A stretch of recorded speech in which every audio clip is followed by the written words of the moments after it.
Sometimes we speak about decorum in here, and I would say that it doesn't take a four-letter word to violate decorum. We insult every single person that served when we come in here and we say words like, we're sorry that the Afghanistan withdrawal was not exactly perfect, but maybe we could have done a few things. That is a violation of decorum against every person that put on a uniform. And this place absolutely lives up to being a swamp when we try to cover up the fact that 26 of your diplomats told you directly that if you continued down the path that you were going, that it was going to be a disaster. And we should not be covering that up. I want to talk about a couple of things today. You are our top diplomat. That's not in dispute. Have you been in Afghanistan since 13 American service members were murdered? No, I have not. Have any of your staff visited the U.S. Embassy in Afghanistan since that day? We've had people in Afghanistan. I do not believe they visited the embassy. Do you know who is currently residing in our embassy? The embassy is obviously not under our control. We don't have the ability, not being in Afghanistan, to control it. Do you have any information on anybody that has spent any time residing in our embassy since our departure? No doubt if we do, or in any event, the intelligence community does, and I'm happy to share that as appropriate.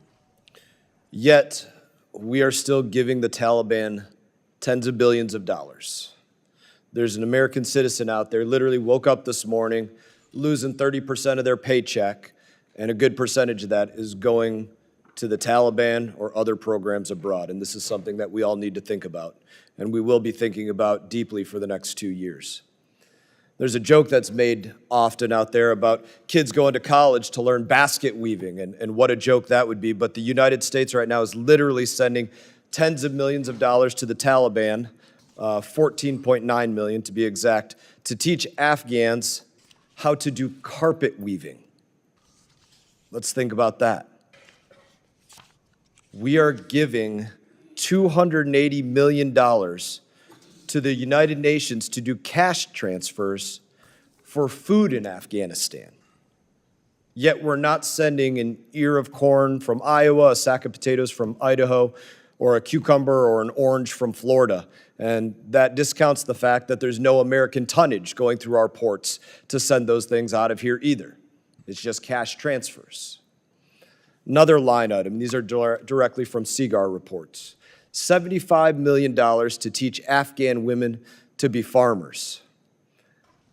I don't believe that we spend $30 million in the United States of America to teach women to be farmers. My colleague, Mr. Wilson, brought up that they can't even dance in the streets or speak to one another or go to school. I'm not sure that we can trust that that $75 million is being used to teach them agriculture.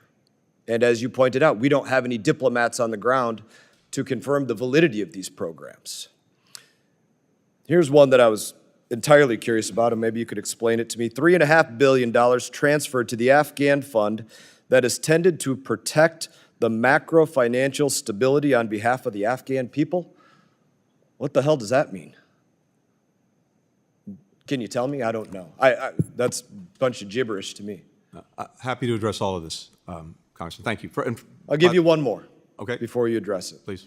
Even worse, by the numbers, we've spent $9 billion to resettle 90,000, roughly, Afghan refugees here since the fall of Afghanistan.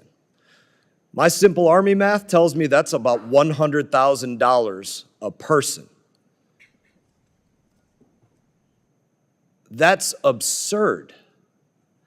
So my question for you, we do not even have an embassy in Afghanistan. We have no diplomats there. What are we doing giving them $1?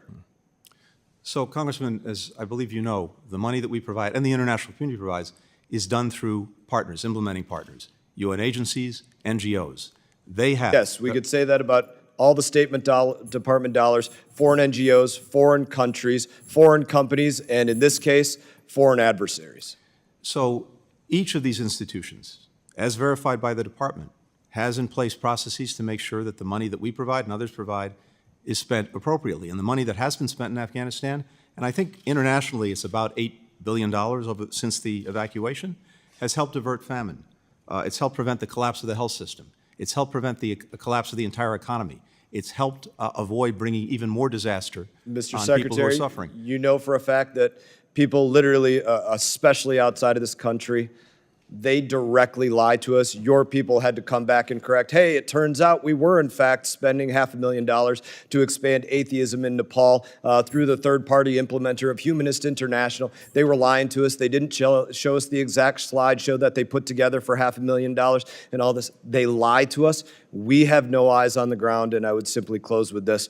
We do not even have an embassy there. We have no business putting $1 into that place. Well, I yield back.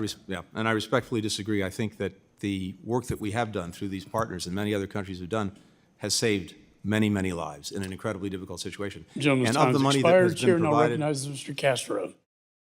Hey everyone, thank you for watching this video. If you enjoyed the video, please click like and subscribe. I will be back on YouTube with more exclusive content, so stay tuned.